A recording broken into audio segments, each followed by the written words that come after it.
Hi, I'm Steffanie Rivers, and I want justice. The police officers involved showed reckless disregard.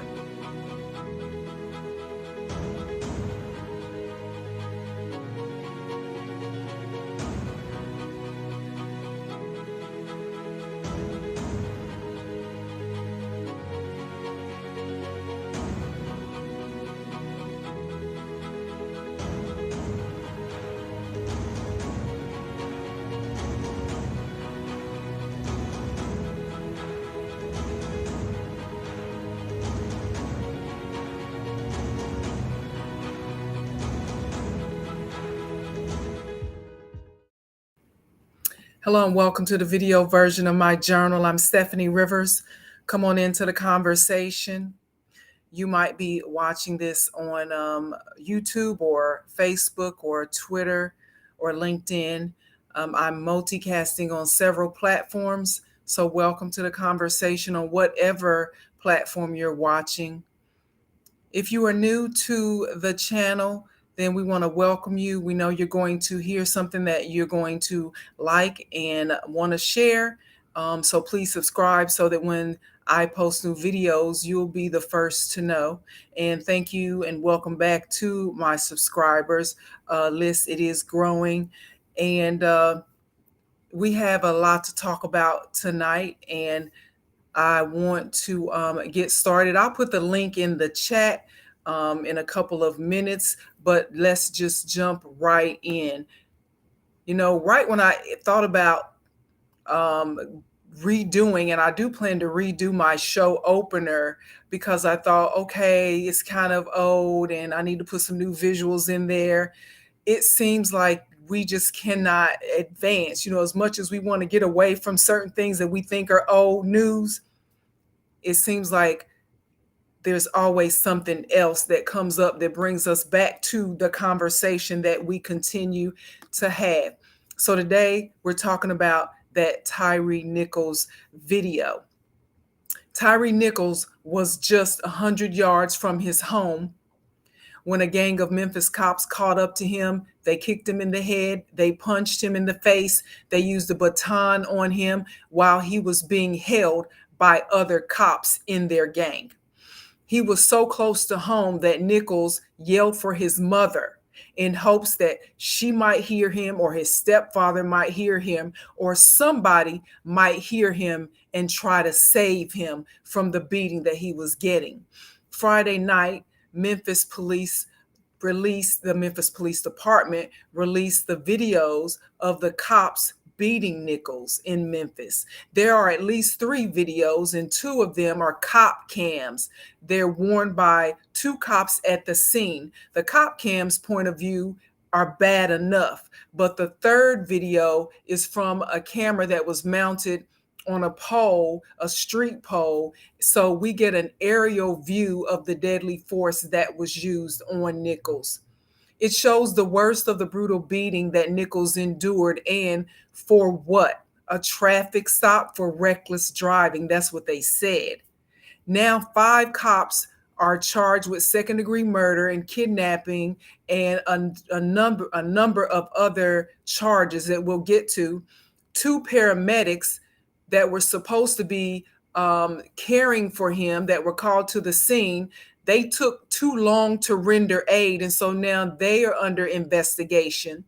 And 2 sheriff's deputies are suspended as well, and they're under investigation because apparently the sheriff of that county where Memphis is didn't realize that he or she, I think the sheriff is a guy, the sheriff didn't realize 2 of his deputies were at the scene, because they never said a mumbling word about being there this whole 12 days, 20 days since the beating and since Nichols died in the hospital. He saw the video for the first time Friday night with millions of other people.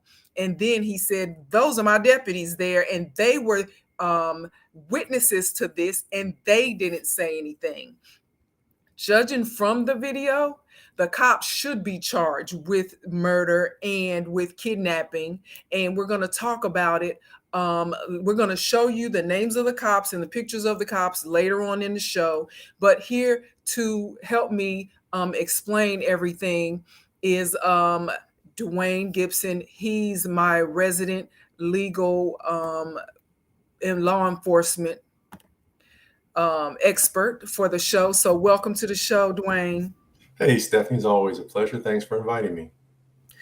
Thanks for taking out the time. So, as we were saying last night, for the first time, the Memphis Police Department released the video of Nichols being brutally beaten by five. There are a number of people that were in and out of the video. So I guess it took them that long, at least a couple of 20 days, to figure out who was in the video and who did the beating. And so we'll get into that momentarily. But hey, did you have a chance to look at the videos? Let's just say I didn't watch much of the videos. As being retired, that's my life's work, and to see that is despicable in the shortest terms I can use. There's no need to do that to a human being. You can be mad. You got to remember humanity. I mean, I can admit in my career, there were times I wanted to punch somebody, slap somebody into the wall, but my humanity always kicked in and said, that's not what you're supposed to do. You do your job. You're human. I admit you see some stuff, you hear some stuff you don't want to hear. But you got to remember, you're only human. They're human. We all make mistakes. And what's transpired can never go backwards. I saw a release not too long ago, I guess, from the Memphis PD. I guess those 5 officers, or former officers now, were part of a unit called the Scorpion Team, which has now been disbanded. So that tells you they have been around a while. So there's probably going to be more publicity come out about activities that have transpired with them and other people in that program.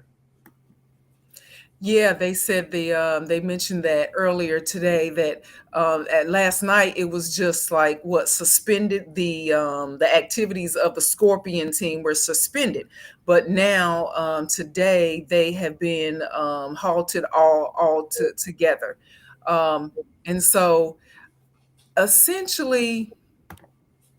After George Floyd's modern day lynching went public 2.5 years ago, that the video, um, police departments, and including the Memphis Police Department, made it a rule that law enforcement officers have a duty to intervene when other cops use excessive force for no apparent reason. So that is, a lot of people are saying, how did they get charged? What was the pretense behind those murder charges? And so I would say that that's probably why they were charged with second degree murder, is because they, one, beat him and he died, and two, the ones who were charged with stopping it didn't stop it, and so you get the same um, charges as the person who actually did it, the same as an individual who goes and they conspire to do some type of crime, and the one person ends up shooting somebody, and you say, well, I didn't shoot him. Well, you were there, you were a part of it, and that's why you now get the same charges. Is that how it works?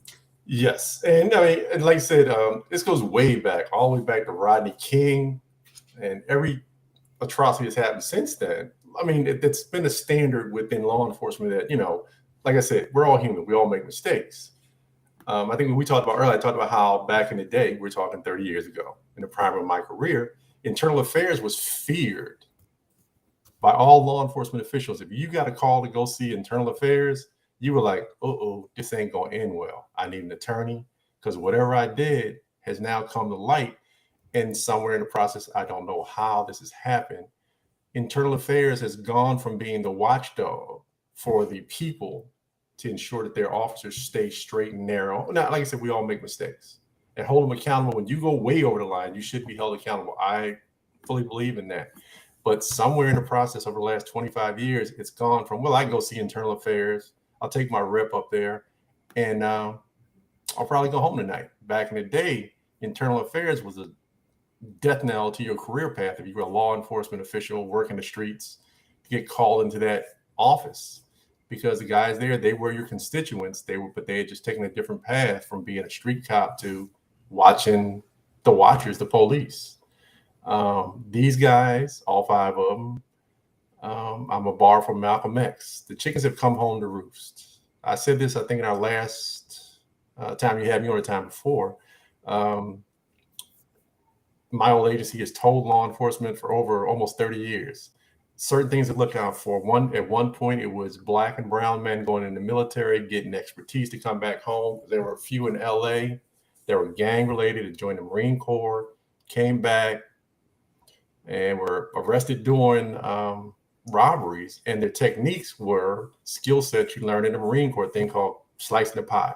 That's a general term learned in the military and in SWAT teams. That was taken. They ran at the ground like the last time we talked about, probably 20 years ago. My former agency went out and told every law enforcement agency, you need to start looking at people you hire. You have the white supremacists want to get into the program because once they're in, they know they're protected by the system. And I'll use as an example, not that I'm saying he was a supremacist, but we just look at Fort Worth last month for the officer that was sent on a wellness check, turned the corner, saw the woman in the window, pulled the trigger.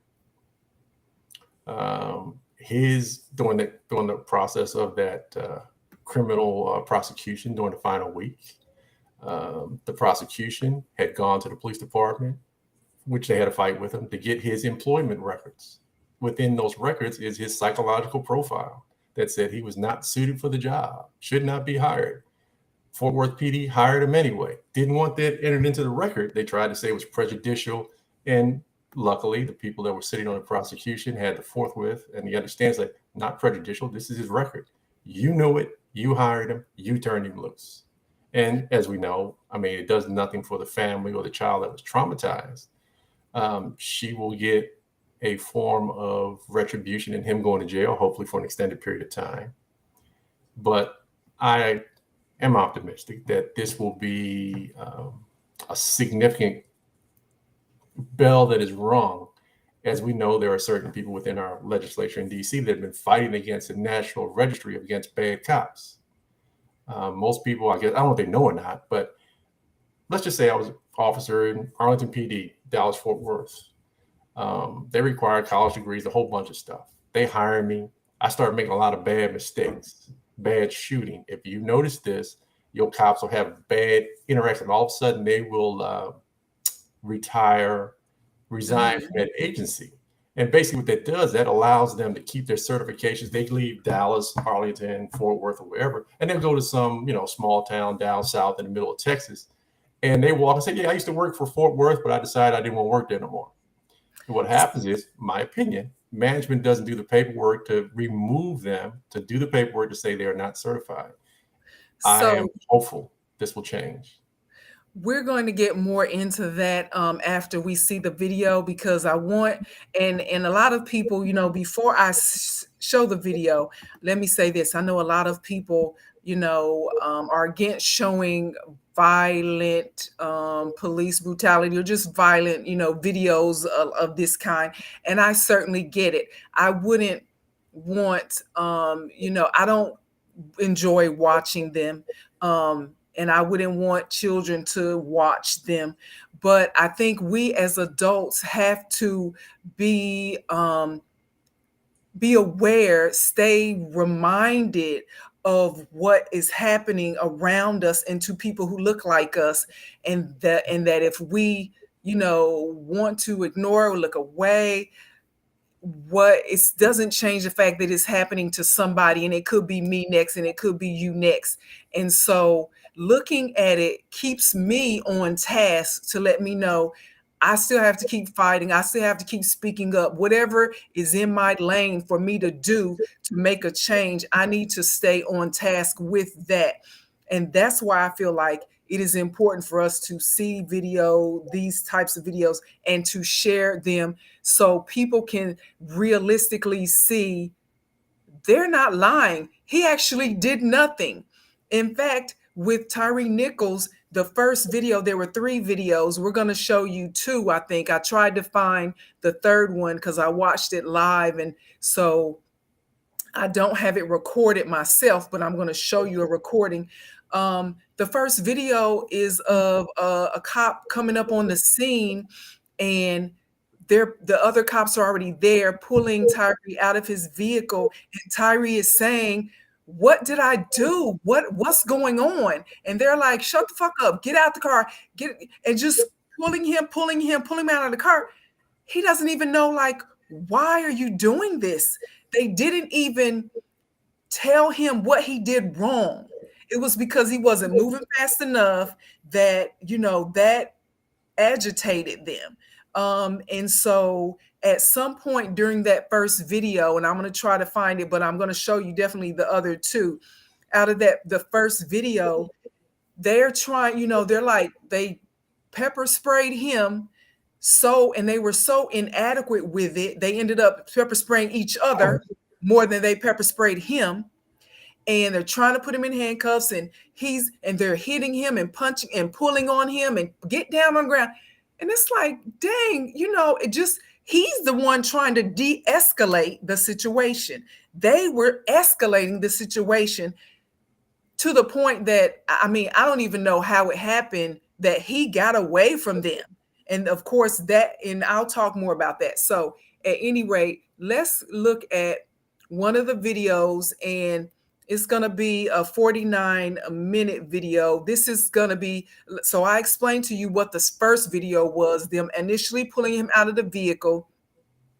There was the cop whose cop cam we were seeing was the cop who tased him, because they pepper sprayed him, and then they were trying to put handcuffs on him. He got up and he ran away, and then they were trying to tase him as he was running, and they missed him, and he got away. And so you could see that the police officer who tased him was a white guy, because we saw his arms and we saw his hands, and he was wrapping up the taser after Tyre had gotten away. So a lot of people want to know, why wasn't the white guy charged with murder? So we'll talk about that in a minute, but let's look at a 49-second video of after he got away, and he was maybe like, it took 10 minutes for them to locate him because he had run, and people started showing up to the scene.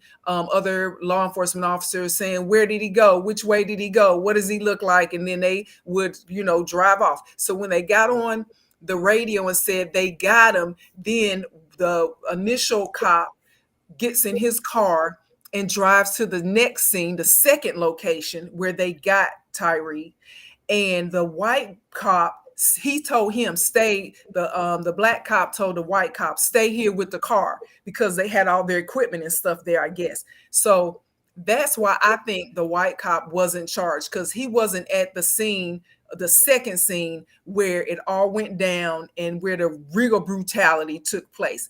That's what saved him from being charged, or maybe he might be charged. I don't know. But at any rate, I'm going to pull up this first video, and this first video is coming from Attorney Ben Crump's Twitter page. He is the family attorney, and he's a civil rights attorney. A lot of people are familiar with him. So stand by while I pull up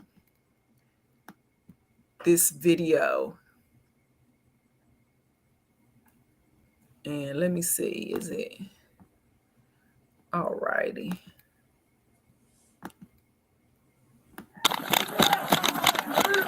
Shut the fuck up. See, wipe you. Hey. Give me your hand. Give me your hand.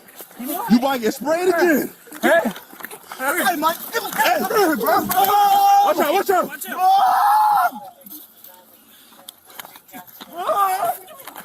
Give me your hand. Mom! Hey. Give me your hand. Give me. Okay, all right. Give me your fucking hand. Give me your hand. All right. Okay. All right. Huh? Hey, Mike, give me your hand, bro. Give me your hand. Watch out. Spray your ass again. Hey, give me your hand, bro. Watch out. That's right. All right. Give me your hands, bro. Oh, shit. Shut the fuck up. Okay, so it started over on its own. So we've saw that. So now we heard him call for his mom because it turns out he was only like 100 yards from his mother's house. And so that, he's like hoping somebody in the neighborhood can hear him, because you hear them cursing at him, "I'm gonna spray you again, I'm gonna pepper spray you again." It's like, why? They're upset basically because he got away from them when they were beating him up the first time, and he was able to get away. So now they're like mad because he got away, and now they're gonna beat him again. So that second video, what's your take on one, why the white cop wasn't a part of the charges that we know of, and why they continue to beat him when they caught him the second time instead of just putting him in handcuffs? I'll start with, like you say, let's start with the first cop that tased him.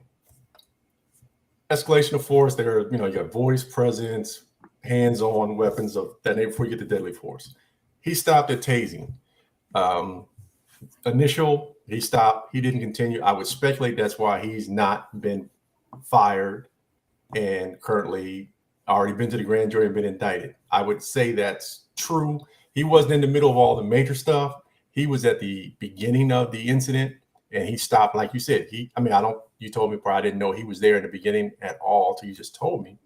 Then, like you said, at that point, he comes up on the second location where all the significant damage, whatever term you are comfortable with using, takes place. He's not part of it. They sectioned him off. Is that good for him? I guess so. I don't know. I don't know all the Memphis statutes. So I would go with the premise as you proposed. He's not involved in being prosecuted as far as we know, because he probably stayed within the standards of utilizing or deploying his taser, and was isolated by the 5 individuals. They told him, like you said, they said, stay back, and they went to town. Like I said earlier, we all are human. We get caught up. And as you said, I guess they were part of Scorpion, and I guess Scorpion is one of those programs. A lot of police departments having to over-police certain communities. And when you over-police certain communities, people become, I'll be polite and say, desensitized. Forget the humanity of what you do for a living. I'm not saying police work is glorious. It has its moments where you do some wonderful things. You meet people, you help them out. But then you have other moments, things make you want to break down and go sit down and cry and throw up because things are so terrible that a human being can do to another. And then you have law enforcement officials that are empowered to try to be the mediators, to stay in the middle, to try and keep society on track. And then as this video, I can't negate anything they did. What they did is what they did. And I go with, like we talked before, if you look at how the media and how police departments handle police incidents of extreme negative nature like this, when you get fired within 10 days, you really did something wrong. Because if you look at generally how the media plays out bad police acts, on average, let's go back to Georgia, even though the young man, he has been given justice by virtue of state and the federal government, just running, just jogging. These individuals committed murder, hid the video, had people within the system ducking, dodging, pushing stuff out of the way till they put the video out there and show what should have happened. So you had the 2 father and son team, which were wrong from the get-go, committed murder. They were getting the leeway from the system because dad was connected to the system. And when it came out, there's still people being prosecuted for that are no longer in the judicial system. I look at it from the premise of this came out immediately. Everybody looked and said, ooh, this is bad. There is no redemption. That's my take. I'm not there. I don't have any insight, knowledge. And the fact that they fired these gentlemen, I'm being polite, indicted them inside of a month, tells you how bad this really is. And like I said, we're only seeing snippets of their the body cams. You're not seeing the whole process because the body cams are initially supposed to run from the time you start till it's ended. So there's a whole lot of video that probably won't come out till to the trial. There'll be a an autopsy done. Those findings will also be provided. What if you notice in the 49 second, I think one of the officers, you see him running up, they're fighting with him, if you want to use that term, and he runs up and appears like he kicks him for no reason. You come running into the scene, the first thing you do is kick somebody. I don't think that falls within anybody's training protocol. So all that is it's going to be adjudicated as time progresses. I mean, they're going to show us what they can show us. And like I said, the fact that they gave up the video, they didn't have any freedom of information. They gave up the video because they know it's bad. And I would speculate, like in George Floyd, you got your state trial that's going to happen first. And it's probably going to be a follow-on from the federal system for deprivation of civil rights. So I wouldn't want to be any of these gentlemen. I'm being polite in my terms.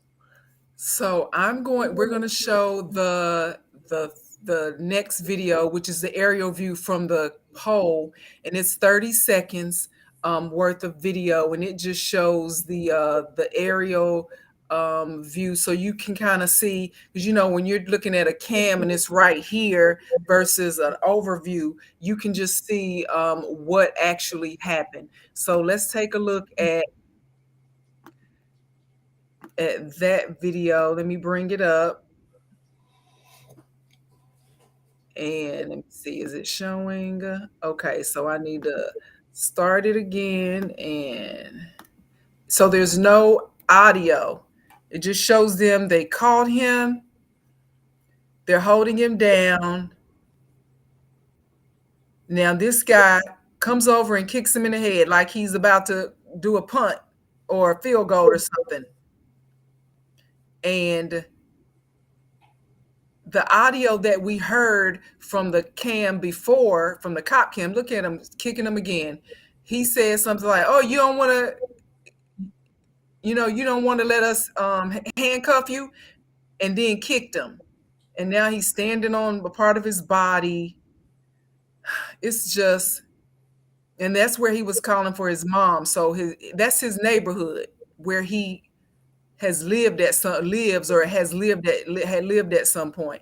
So that's only that's 21 seconds of it. So this is just repeating it. And you see over to the right, there's a cop over there to the right where the cars are. So the cops are milling around while they're beating on him when they should be stopping it. That right there, turns his back and looks around. And so I would suspect that's why, another reason why they're being charged with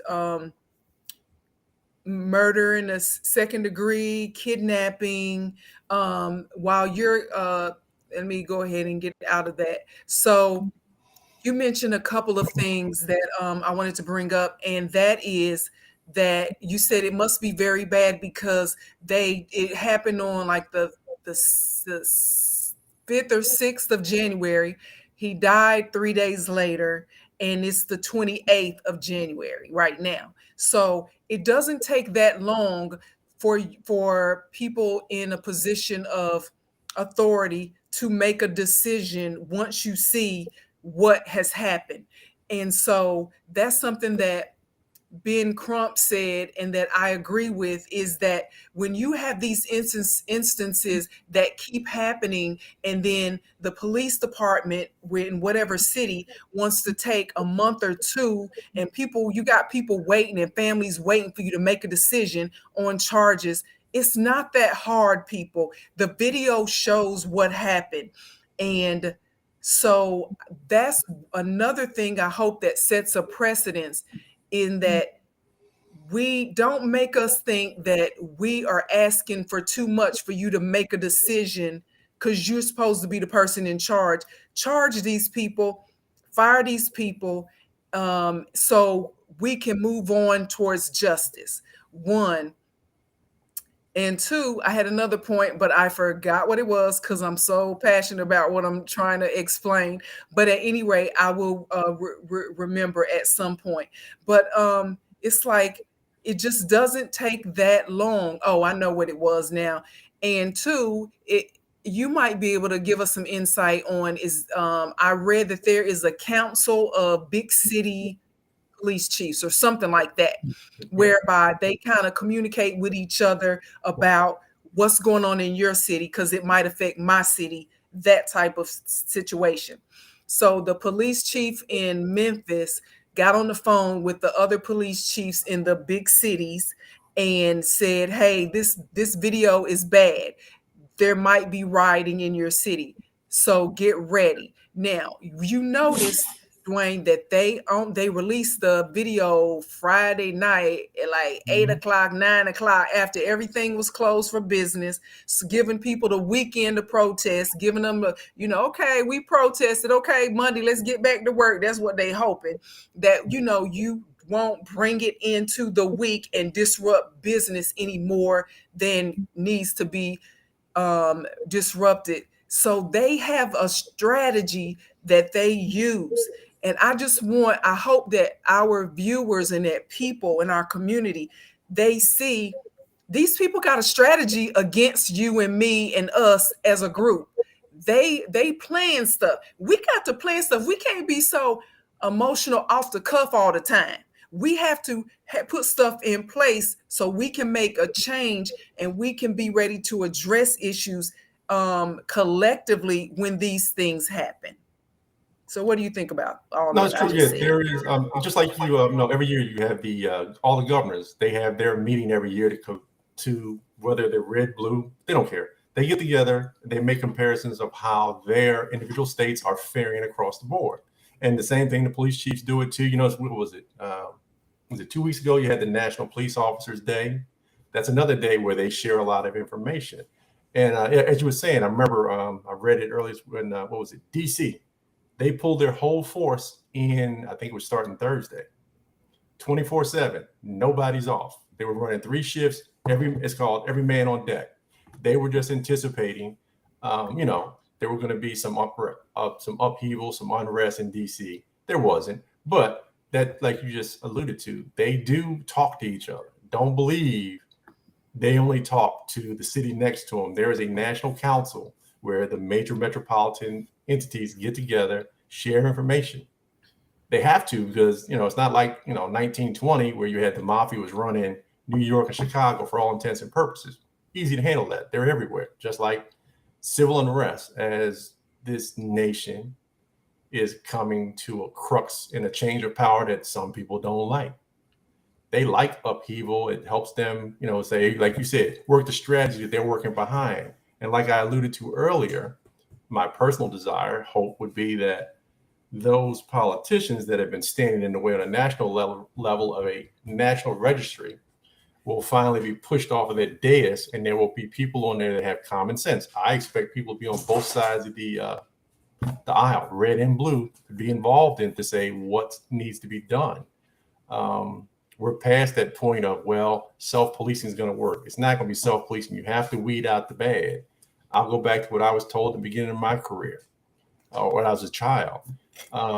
You see a problem, okay? You see it. Don't just come up and complain about the problem. You have to have some form of solution. My solution was my career path. Luckily, I got in there and I did what I could do. Could I've done more? Maybe. I don't know. Only time will tell as I look back at it. And like we talked about earlier, Steffanie, like Ro Brumfield likes to talk about, you have to vote.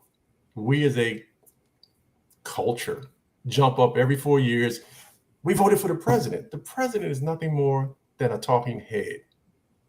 The people behind him, the House of Representatives, the Senate, forget even that. Just come on back to your home city, mayor, city council, because guess what?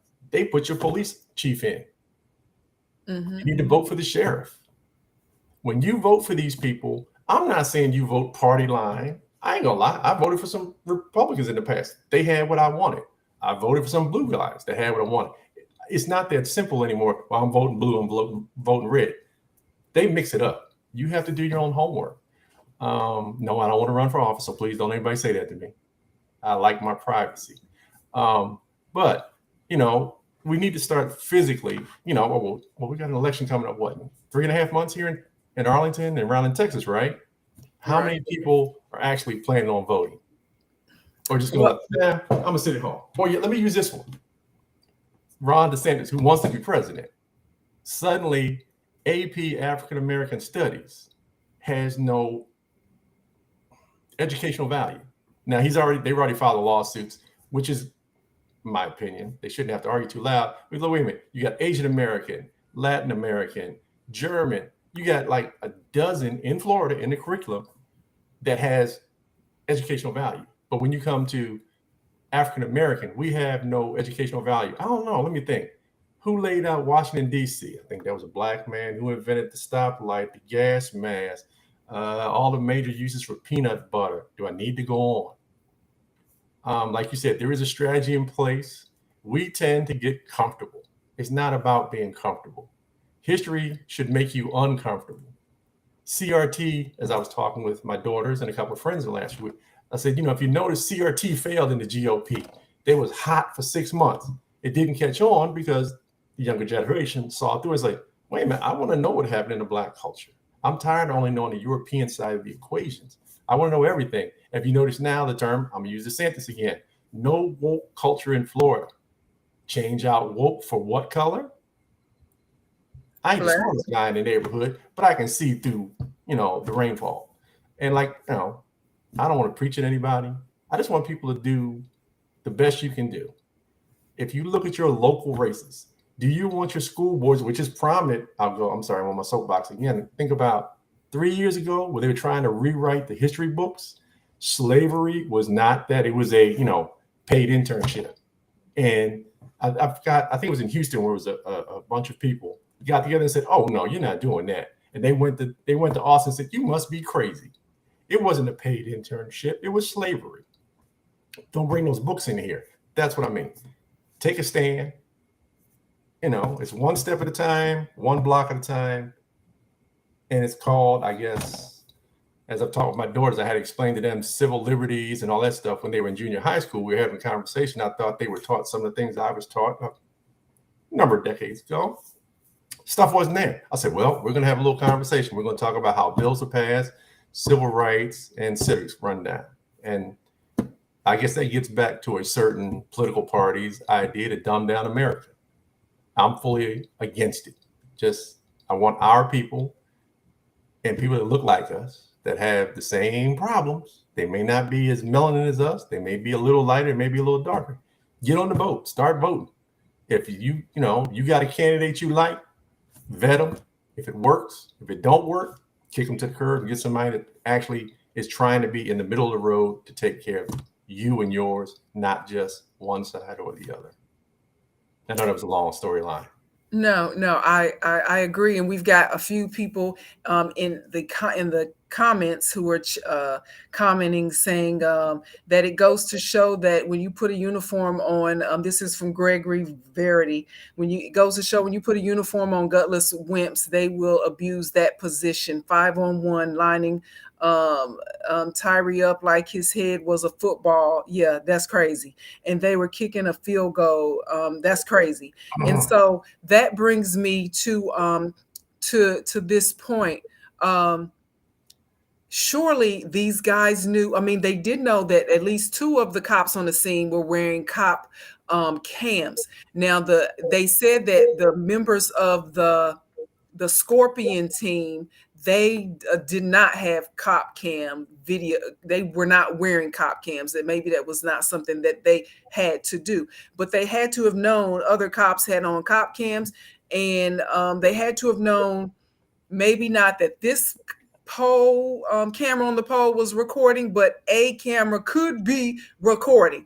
But they continued to beat him up like he was from a rival gang.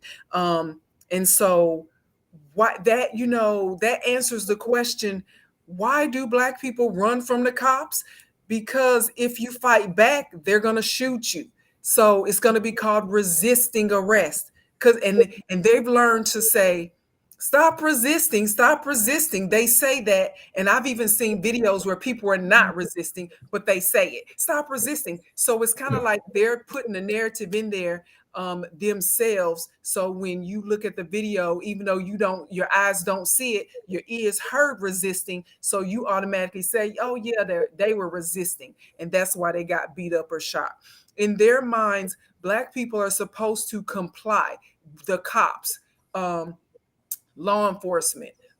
It's like if you don't do what we like, I'm your daddy. Like police officers are the daddy of society. And if you don't do what we say, meaning get out the car when we tell you get out the car, even though we didn't tell you why you should get out the car.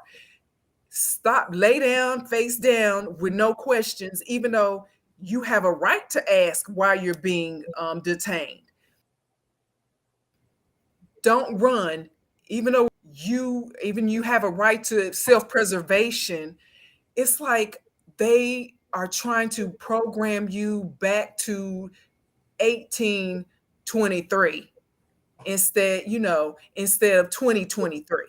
And so, when people say, why did he run? Because they're going to beat you.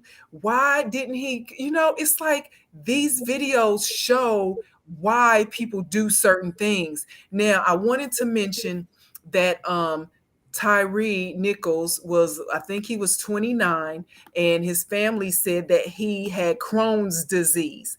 Crohn's disease is a digestive disease that messes with your digestive system. He was 6'2" and weighed about 140 pounds. He was like a thin dude. And so because he had issues with gaining weight because of Crohn's disease. So he was able to get away from them. He won the agility game against them when they initially stopped him, and he ran.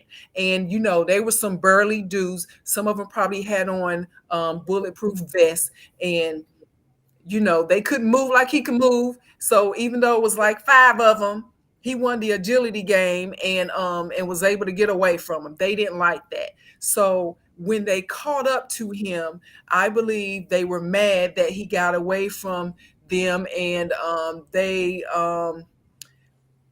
were clearly, upset about that, and that's why they continued to beat him instead of just putting him in handcuffs or what you doing something else. In one of the videos, it showed that you could see blood, even though it was dark. You could see blood. In fact, here's where I want to show you the video of his before and after picture. So let me bring that up so we can see.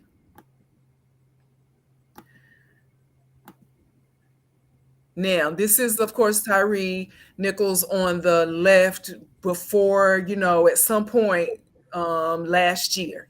And then on the right is when he was in the hospital. And when one of the reporters was interviewing his mom, and his mom said the police came to their house and said, do you know Tyre Nichols? And she said, yes. And they said, well, he's in the hospital. And she said, what happened? They lied and said, we stopped him for DWI. Now, I don't know if it's been publicized, but because the Scorpion unit is a special unit, they were in unmarked vehicles. So they were in unmarked vehicles out there on the street corner, said he was reckless driving and pulled him over. So that probably added to the confusion. Who are these people in this unmarked vehicle with lights stopping me? And now you pulling me out the car. And now you haven't even said, I don't even think they said Memphis police at all. So these big dudes pulling you out your car, are you carjacking me? Are you beating me up? Are you about to shoot me? What's about to happen? So he clearly says, why are you stopping me? What's going on? You guys are doing too much. Now, I think they did have the MPD on the back or whatever, but at any rate, he was confused about the knowledge of what was going on. That was clear. And then you continue to beat him. He runs away. So his mom says after all that happened, he was in the hospital. The police show up to the house, and then they say, well, he's under arrest for DWI. So when he gets out of the hospital, because there was an altercation, he's going to the jail. She said around 4 a.m., because this happened around, let's say 9:30, 10 o'clock when the cops came to the door. 4 a.m., a doctor from the hospital called his mother on the phone and said, why aren't you at the hospital? Your son is like in that bad of a shape. Mama, you need to be here. So his mother said that the cops told me I couldn't come to the hospital because he's under arrest.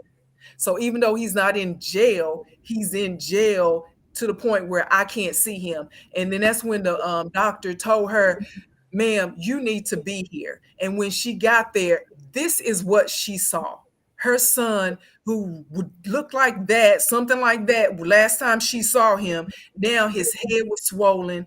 And let me see if I can zoom in a little bit on his neck. Right around here. She said his neck was swollen. Of course, his head looks very large compared to the way it was. If you look at the blood, okay, hold on. Let's go back. If you look at the blood on the pillow part right here, I forgot what they call it, the absorbent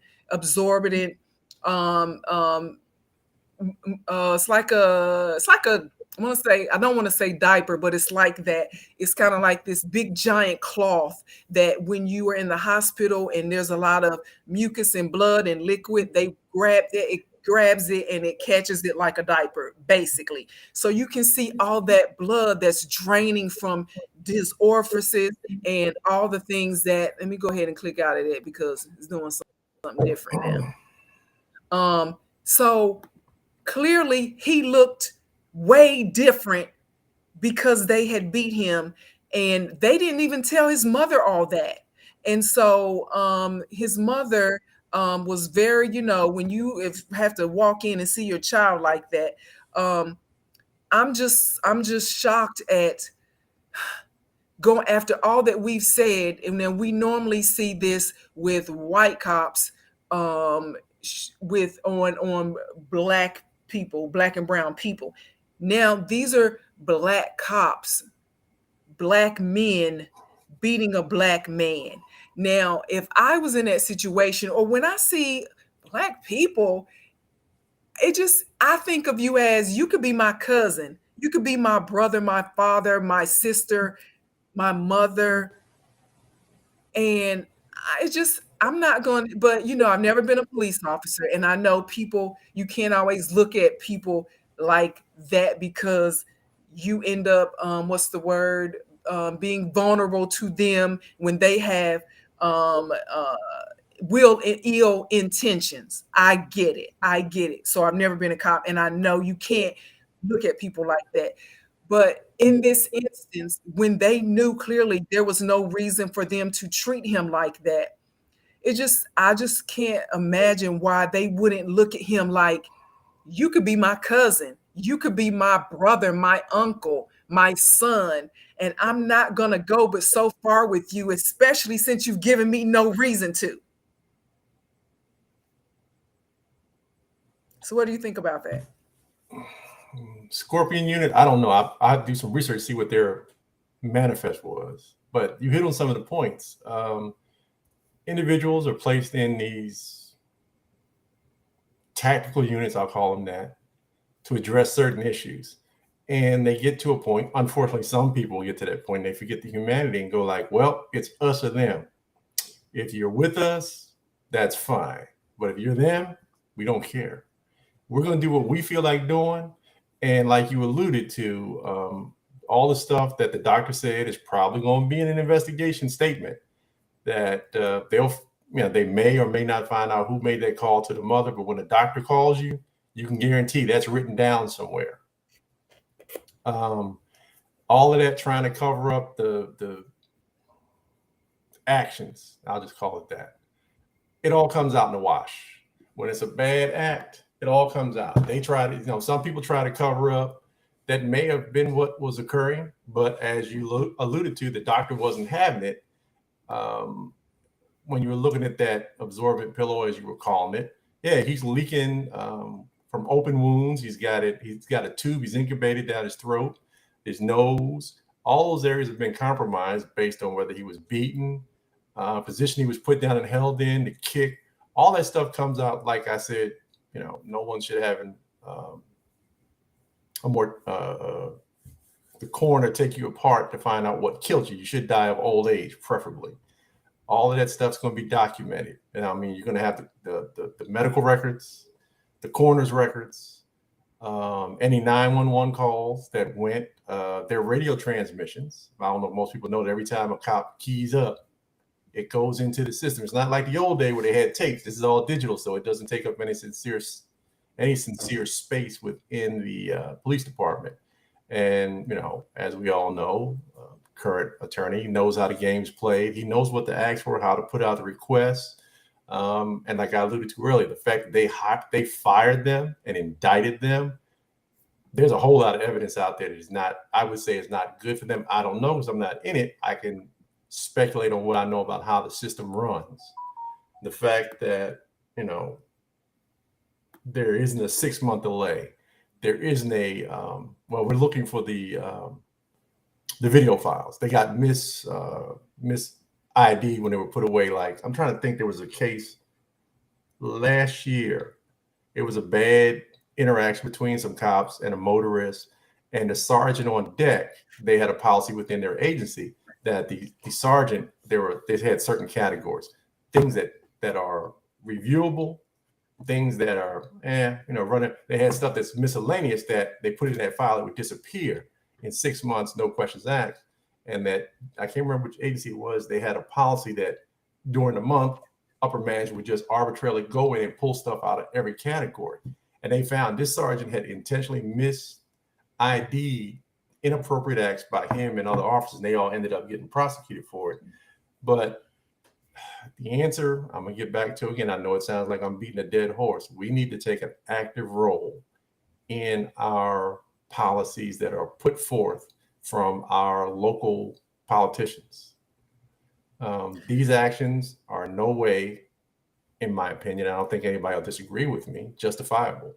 And the fact that you would have the audacity to call an individual's mother that's in the hospital fighting for his life, as we saw, and said, it's okay, he's in the lockup. Yeah, sure. Every county hospital, they have a medical wing for the jail system, but your son's not in that section based on the way he was laid out. That's ICU material, as far as I know. That's not the jail wing. The jail wing is different from ICU. I don't know if everybody's ever been in the ICU unit, been in there once. No fun. You don't get any sleep, and it's people moving around constantly. Doctors checking on you. Everybody. There's not a quiet moment in there. Families on the outside getting constant updates of whether you're recovering well or you're having some issues, so they can start making decisions. But I see you put up their pictures. Yes. And I'm going to go back and address Gregory. Is it Verity? I hope I don't mess up your name. They get sent to jail. The only special treatment they're going to have is segregation.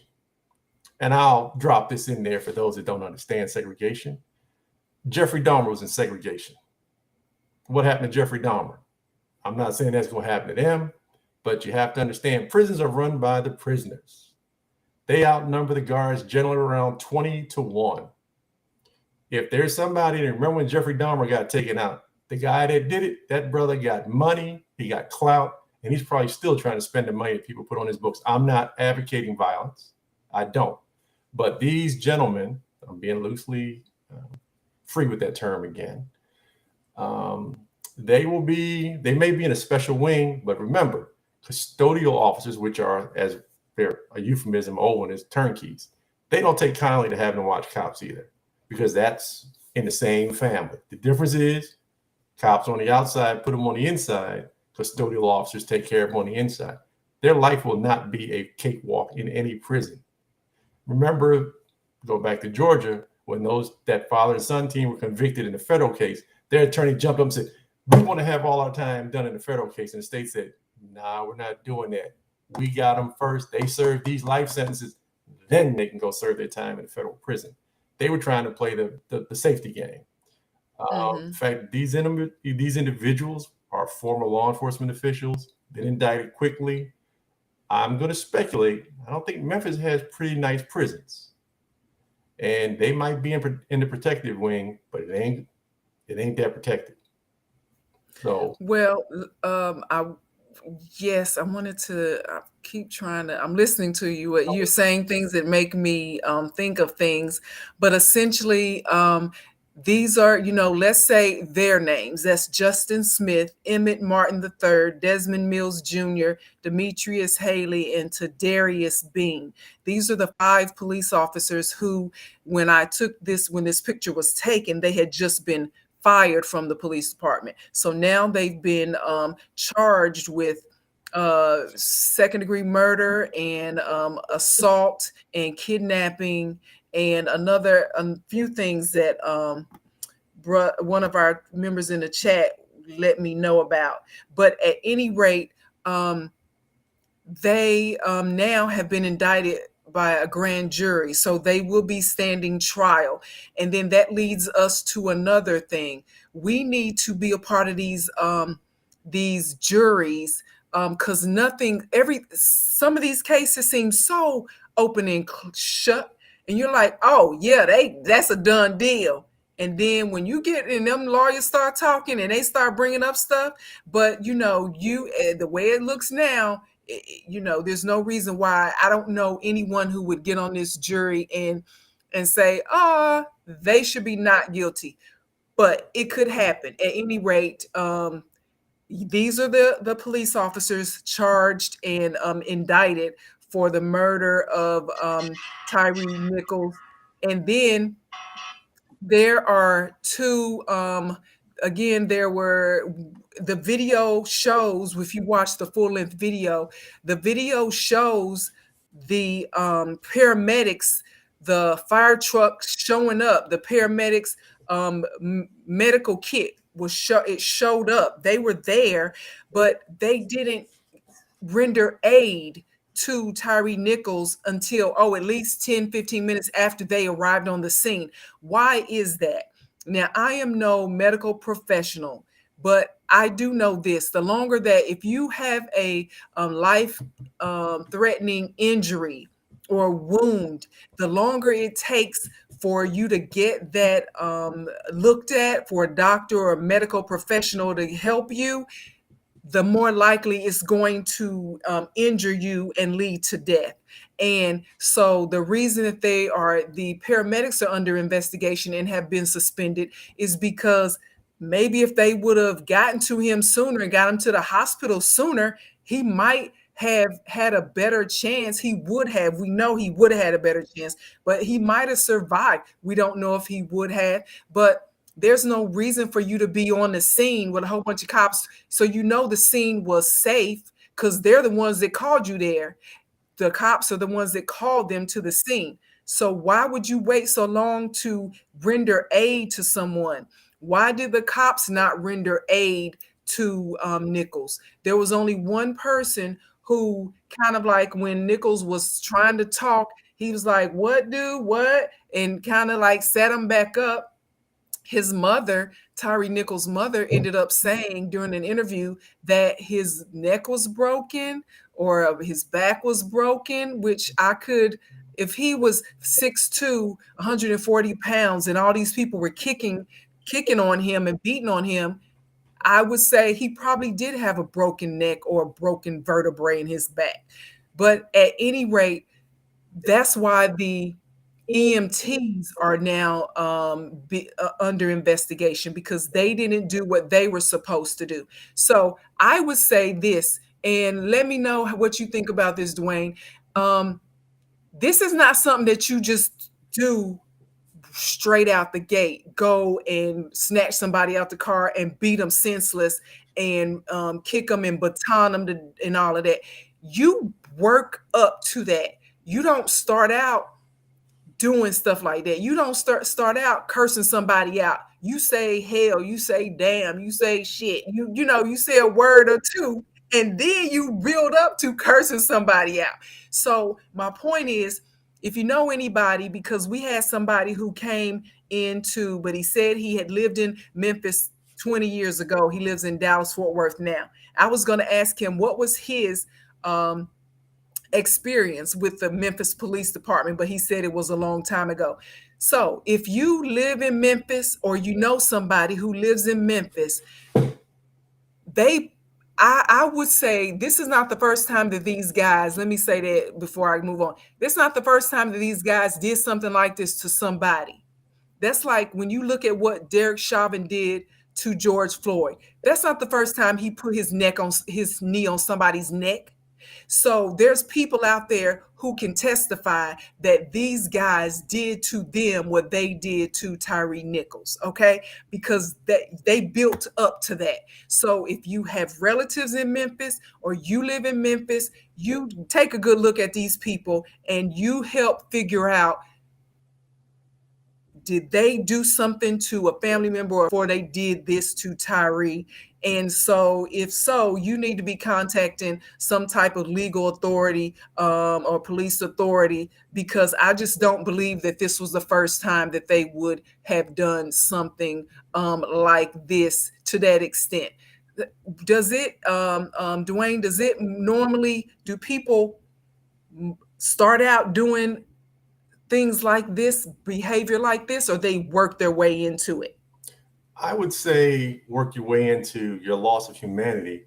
As far as I know, across the board, there's a thing called the force spectrum. You know, it's your presence, your voice.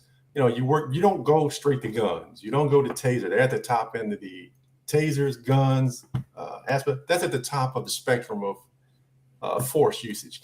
Generally, you know, think about it. A cop comes up to you. You know, they walk up to you.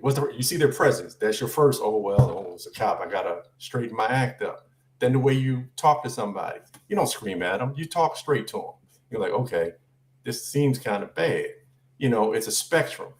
And like I said earlier, some guys, I'm not cutting anybody. It's like, I'm not trying to help anybody. Some guys forget that. I should say some people in that profession forget that, like you just said, that could be my brother, that could be my sister, that could be my cousin, my grandchild, whatever. And I'm not saying all criminals deserve a pass, because we all know, if you look at economics, 5% of everything is terrible. But you can't treat 95% like that 5%.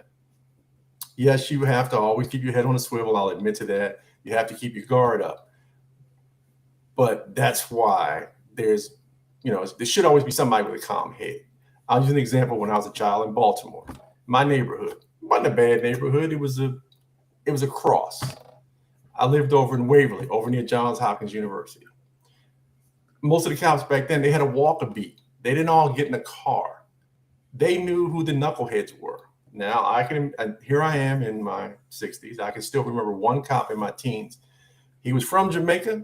His name was Jamaica. He was a tyrant. How do I know? Because he jacked me up one day for nothing, knowing I wasn't one of the knuckleheads. I showed up to, it's that evening. I show up, I get there probably about 7 o'clock. We're just standing on the corner doing like we always do as teenagers, talking, listening to music. He rolls up on me, jumps out the car. He knows who I am. He is adamant that I had just stolen a woman's purse. Adamant. Now, he didn't beat me up, but he had me hemmed up, isolated away from my associates. And everybody's saying, wait a minute, Dwayne just showed up 5 minutes ago. What are you talking about? Everybody knows who I am. So I'm sitting there. I'm doing the calculus in my head. This ain't going to end well. And I'm trying to figure out, I'm 3 blocks from my house. I can't go nowhere. Everybody's sitting there trying to talk to him. And they said they were bringing the young lady, the woman that had her purse stolen. Luckily for me, I still remember her name, that Mrs. Riddicks was a church member. She said, there is no way that was Dwayne. He was intent on doing me in. And in the process, before she got there, was another white guy. His last name was Miller, who knew me. He talked to everybody. He said, why you have Dwayne hemmed up in the corner? And it's Greg Verity said part of it. There are people that get in that profession to get even with society. When they're teens, we all get bullied at some point. And most of us figure out how to deal with a bully. It's like, I'm done with this. And you punch a bully in the mouth. Now, some of those people that got bullied decided when they got older, I'm going to get me a badge and a gun, and I'm going to get even with society. Like I alluded to earlier when we talked about that Fort Worth officer, I'm going to speculate he might have been one of those guys that got bullied, decided he was going to be a cop, psychologically unfit. And Fort Worth still hired him. And I'm going to come back to what I said before.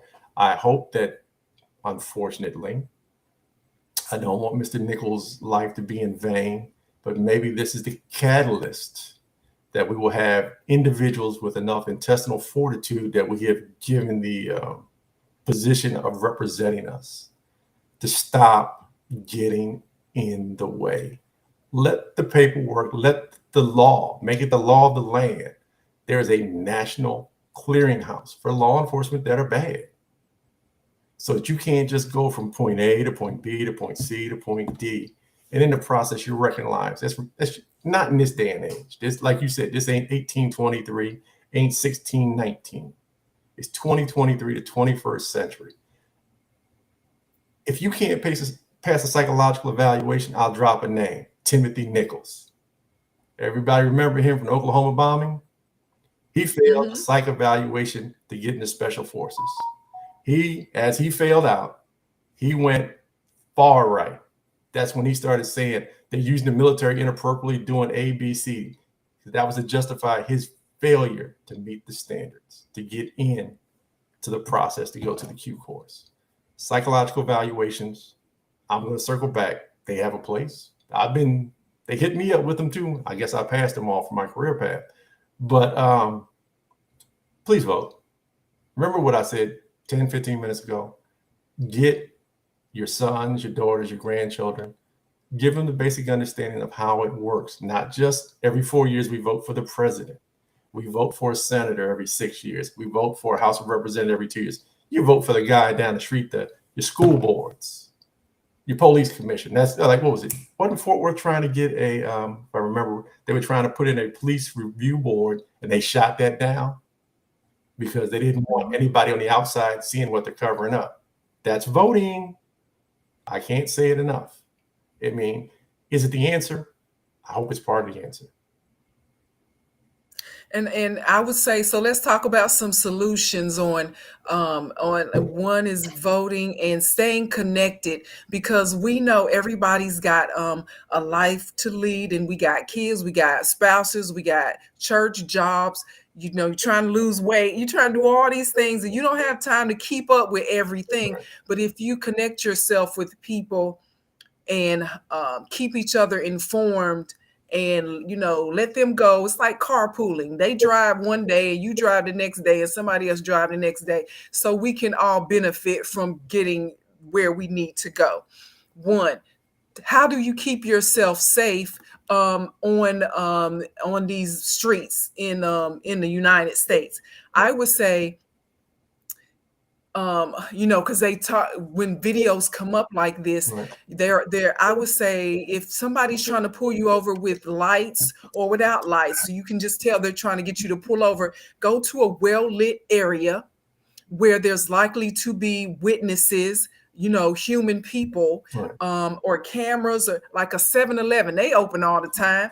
Go somewhere where there's people and activity, because it's less likely that things are going to escalate in front of a whole bunch of witnesses, just because people, if it's done in the dark, they think nobody's looking.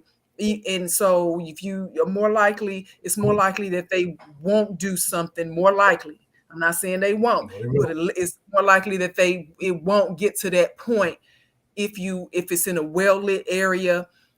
So what, they get mad that you drove to a well-lit area. At least it'll be on video, whatever happens, and there'll be witnesses, whatever happens, instead of you being out there by yourself. That's one of the things. And I do want us to, I would be remiss if we didn't go and talk a little bit about the district attorney in Shelby County, Tennessee. That's the county seat where Memphis is, that helped swiftly to get charges, because apparently this is like this district attorney. And let me go and find the person's name, because I have it written down here. District attorney. I had it and now I don't see it. But at any rate, this district attorney, I think his last name is Mulroy, Mulroy, or something like that. That person is relatively new, hadn't been there for like a year or so, and took it to the point where less than a month, the video was analyzed and charges were done, and the grand jury has indicted, and hopefully it won't take forever for them to go to trial. We need somebody like that in office who is willing to do that no matter who the cop is, because it comes down to it's a mentality, like we've been saying, that it's us against them. And you would just, you want somebody, if they've got that mentality and they're willing to brutalize somebody and not even explain to him what's going on, and pulling him out the car and chasing him down and beating him and taunting him and holding him, and all of that. We need somebody like this district attorney who will go forth and make sure they're held accountable. And so I want to just hold up that person, the district attorney, to say we appreciate people who will move swiftly when justice needs to be served.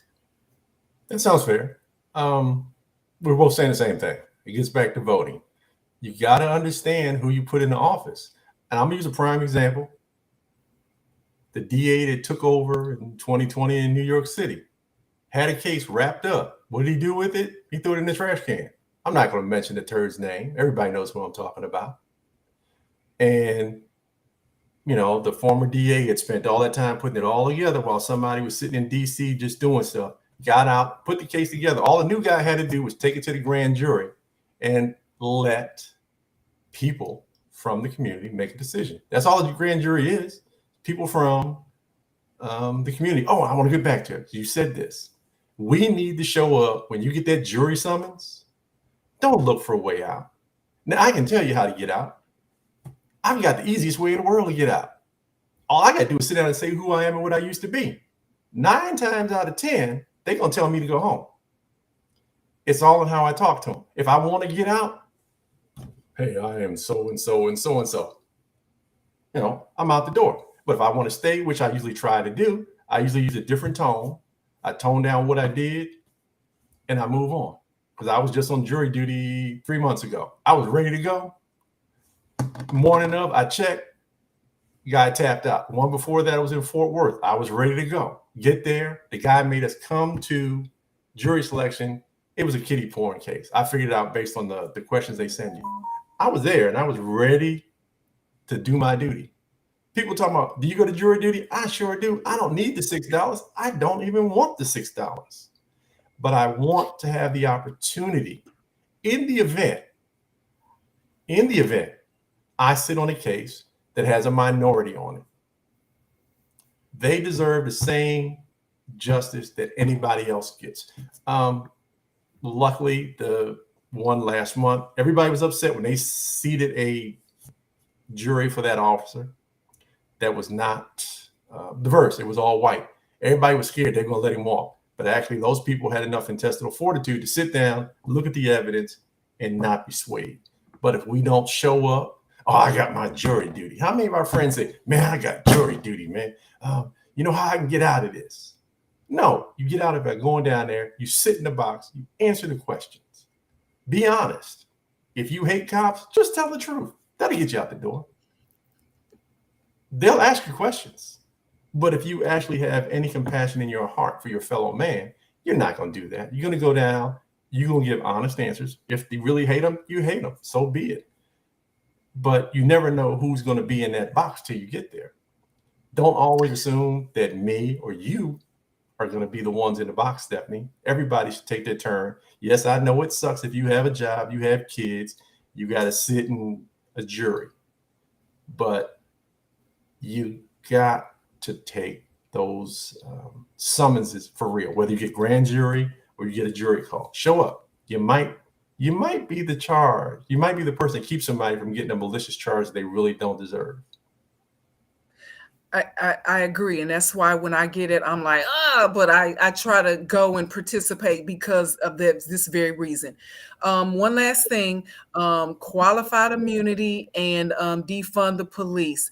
Qualified immunity, it didn't help these police officers because they were fired, so they couldn't be held, they couldn't be protected against charges, but it was so egregious that it wasn't like the police department could keep them on and say, there was nothing here, keep moving. And there not have been a backlash, one.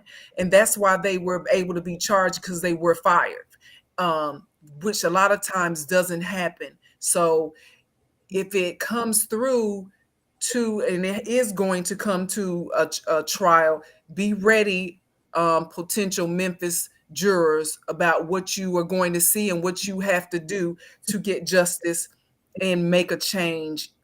That's one. And then a lot of people are like, defund no, we don't want to defund the police. I need a police. And I'm sure, okay, we need some policing being done all over the country in our communities. But the way it's being done is why I support defund the police.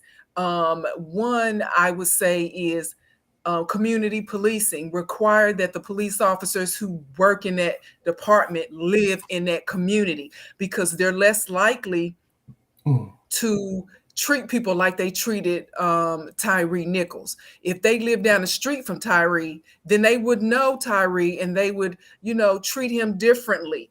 Their kids go to school with your kids. They're going to treat you differently. So it's just a different attitude when you know somebody or you live in a community versus you coming into the community and treating them any old kind of way because you're going home and you don't have to see them and all of that. So that's the types of reasons why I would support a defund the police, not because I hate them or I don't.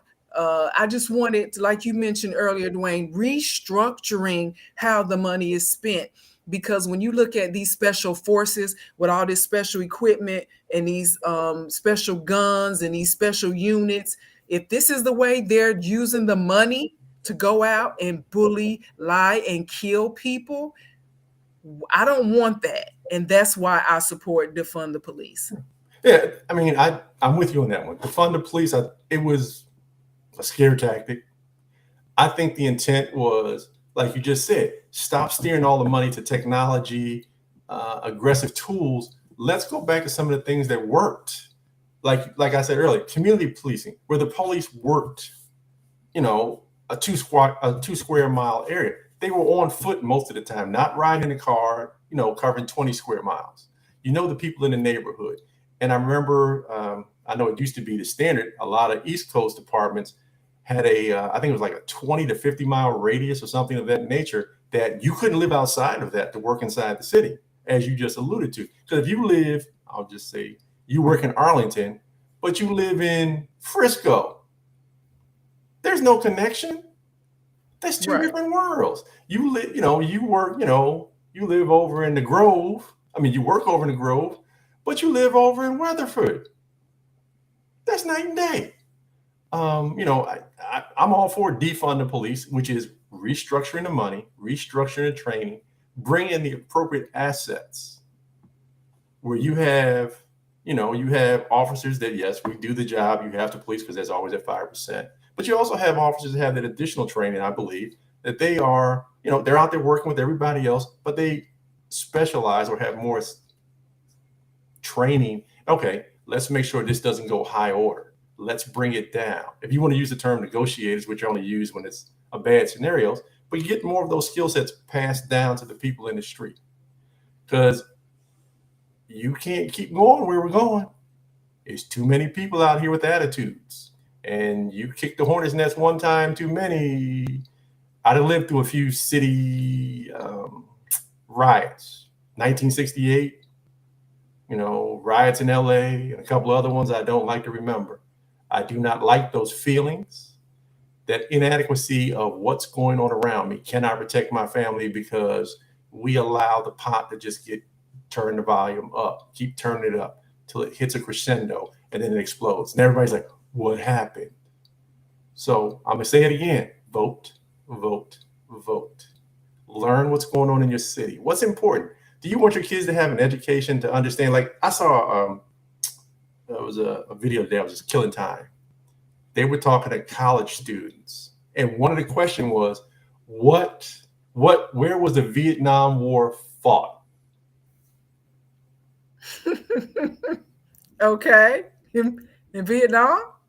Yeah, we know the answer. These are college students. One lady said Canada, Mexico, and I'm Oh Lord.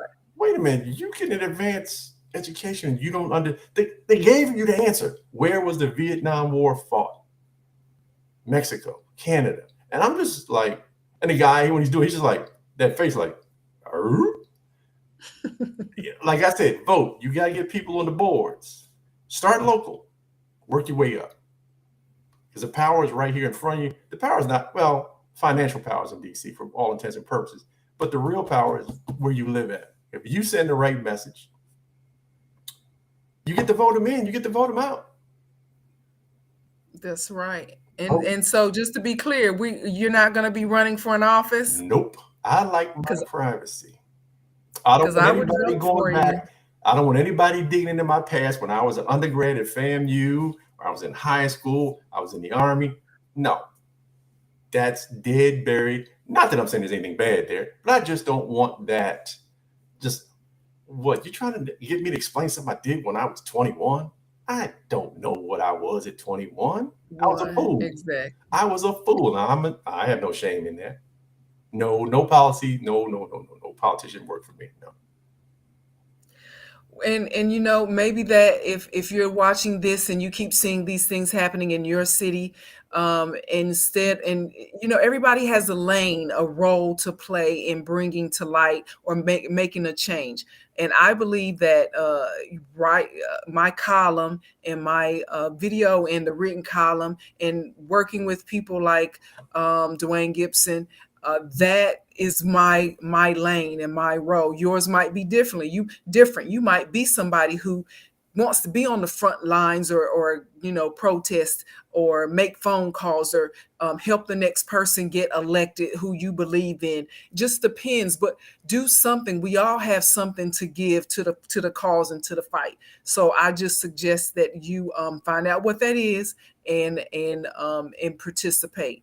And so, Dwayne, I appreciate you giving your time and expert opinion and guidance on things like this. And I was, you know, looking at Fox News and CNN, and they have their panel of experts, and you have become one of my expert go-to people. So I'm sure we'll have you back at some point. Well, thank you. I'll try to give you a fair and honest opinion. I'm not being paid. I tell people, I said, I don't get paid. I just, okay. If you listen to me, if I can pass on something, I did my job as a human being. It's been my pleasure, and thank you for allowing me to come in and speak with you.